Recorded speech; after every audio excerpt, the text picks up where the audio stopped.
एक तरफ जहां मकर संक्रांति में महाकुंभ में करोड़ों लोगों ने डुबकी लगाई और इस भव्य आयोजन के साथ उत्तर प्रदेश की योगी सरकार और केंद्र की मोदी सरकार की जम की तारीफ हो रही है, तो इसी बीच मिल्कीपुर विधानसभा उपचुनाव में प्रत्याशी की घोषणा न किए जाने को लेकर आम जनमानस में भी काफी बेचैनी थी। समाजवादी पार्टी में अवधेश प्रसाद के बेटे अजीत प्रसाद को टिकट देकर पहले ही अपना प्रत्याशी घोषित कर रखा है, लेकिन मिल्कीपुर विधानसभा सीट को लेकर भारतीय जनता पार्टी ने अब तक अपना सस्पेंस बरकरार रखा था। मकर संक्रांति के दिन भाजपा ने मिल्कीपुर विधानसभा उपचुनाव को लेकर ऐसा कौन सा फैसला लिया जिसने कई लोगों को अब चौंका कर रख दिया है।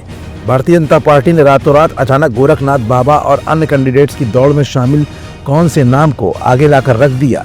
कौन है मिस्टर पासवान जो मिल्कीपुर में संभालेंगे भाजपा की कमान? ये कुछ ऐसे सवाल है जिनका जवाब अपनी आज की इस रिपोर्ट में हम आपको दिखाएंगे भी और बताएंगे भी। दरअसल काफी जद्दोजहद के बाद भारतीय जनता पार्टी ने आखिरकार इस सीट से प्रत्याशी का ऐलान कर ही दिया है। बीजेपी ने मिल्कीपुर में चंद्रभान पासवान को अपना उम्मीदवार बनाया है। मिल्कीपुर उपचुनाव में मुख्य मुकाबला बीजेपी और समाजवादी पार्टी के बीच ही माना जा रहा है। सपा ने पहले ही यहां से सांसद अवधेश प्रसाद के बेटे अजीत प्रसाद को उम्मीदवार बना रखा है। बहुजन समाज पार्टी चीफ मायावती ने मिल्कीपुर उपचुनाव नहीं लड़ने का फैसला ले रखा है, तो वहीं कांग्रेस ने विपक्ष के इंडिया गठबंधन का धर्म निभाते हुए पहले ही सपा को समर्थन देने का ऐलान कर दिया है। लेकिन भाजपा ने अचानक इतना बड़ा फैसला क्यों लिया कि पिछले विधानसभा चुनाव में रनर अप रहे गोरखनाथ बाबा को भी दरकिनार कर दिया गया है। इस बात पर हम रोशनी डालें उससे पहले ये जान लेना जरूरी है कि दरअसल चंद्रभान पासवान कौन है। चंद्रभान पासवान पारसी समाज से आते हैं। मिल्कीपुर सीट पर पारसी समाज के 50,000 से ज्यादा वोटर हैं। सपा कैंडिडेट्स अजीत प्रसाद भी इसी समाज से आते हैं। उनके पिता और सांसद अवधेश प्रसाद का इस वोट बैंक पर अच्छा खासा होल्ड भी माना जाता है। इसी होल्ड का जवाब देने के लिए बीजेपी ने पारसी वोट बैंक में सेंध लगाने के पर्पज से पारसी कैंडिडेट ही दिया है। चंद्रभान पासवान रुदौली से 2 बार जिला पंचायत सदस्य रहे हैं। अभी इनकी पत्नी जिला पंचायत सदस्य है।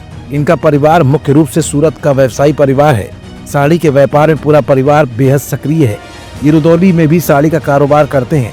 चंद्रभान पासवान पिछले 2 सालों से मिल्कीपुर विधानसभा सीट पर लगातार सक्रिय दिख रहे थे।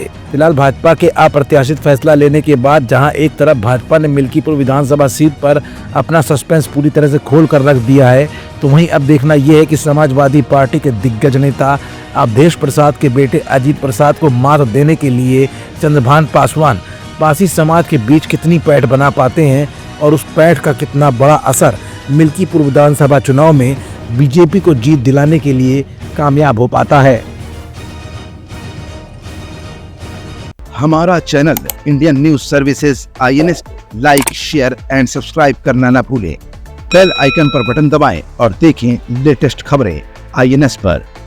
INS, हर भारतीय की आवाज।